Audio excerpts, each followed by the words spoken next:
Somerset's Lewis Gregory grabbed the 7th 5-wicket haul of his career on the first dramatic day of the LV County Championship match with Middlesex at Merchant Taylors' School in Northwood. James Franklin batted first after winning the toss, but his side lost Joe Burns in the game's 7th over as Gregory began well by finding the edge of the Australian's bat. Burns' opening partner Sam Robson began to find some form on the last day of the drawn match with Nottinghamshire last week, and he looked somewhere near his best again after a recent lean spell. He played the most fluent innings of the day to get his side off to a good start. This is a game that Middlesex could really do with winning to add some pressure on the championship leaders Yorkshire. Nick Compton steadied things against his former county by getting to 18. But he then had to retire hurt after he took a fearful crack on the side of the helmet off a Jamie Overton delivery. There was some concern as David Milan came out to replace him to help out Robson, who must have been concerned with what he witnessed from the non-striker's end. Not that anything really affected the former England man, who was at a fine 50 off only 67 balls. That was his 8th 4, and he found the boundary with his next delivery as well, as Middlesex reached 3 figures with only a few concerns. Milan, fresh from his career best 182 last week in Nottingham, helped take the total to 124. Only to lose Robson for 67 at the other end, a slightly loose shot off Tim Groenewald being held at point by Johan Myberg.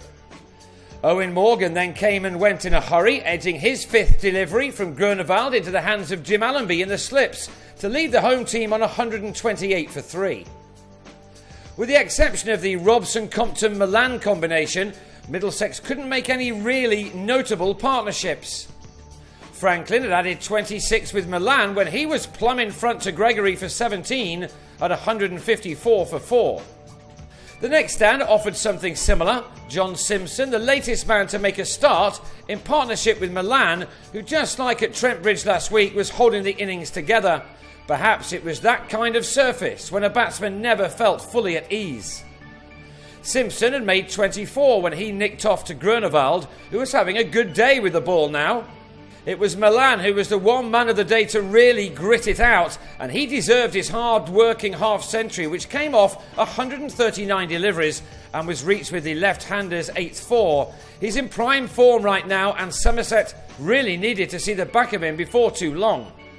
He and Ollie Rayner earned their team a batting bonus point, but they could really have done with a few more. These two took the total to 248 to be on the verge of a second one, their partnership realising 56 runs before, crucially, it was ended just before the second new ball was due. Peter Trigo found some movement through the air and was rewarded for bowling full, winning an LBW to finally get shot of Milan after 4 hours of trying, his 69 using up 183 deliveries overall.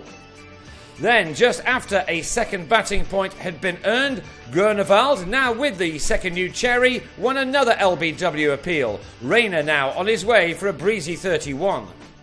Bravely, Compton then returned to the crease with the score on 256 for 7, having spent a while in the nets. Everyone was happy to see him out there again and to see a man determined to get some important runs for his team. He'd added 14 more to his earlier tally to get to 32. When he became the 4th leg before victim of the day, he left with a good crowd appreciating his brave efforts. It was an important wicket too towards the end of the day, as Somerset then finished the innings off without conceding another run. Next ball, Tim Murtagh edged to Marcus Trescothick, before Gregory grabbed a 3rd wicket in the space of only 4 balls by bowling last man Stephen Finn, who was a little unlucky. Gregory finished with figures of 5 for 58, while Groenewald bagged 4 for 55, as Middlesex were dismissed for 283. How good that total is will only be determined once Somerset have a bat, but there appears to be plenty of encouragement for the Quicks, and Finn will want to remind his England teammates what they missed on day 2 at a ground which is close to the place where he was raised.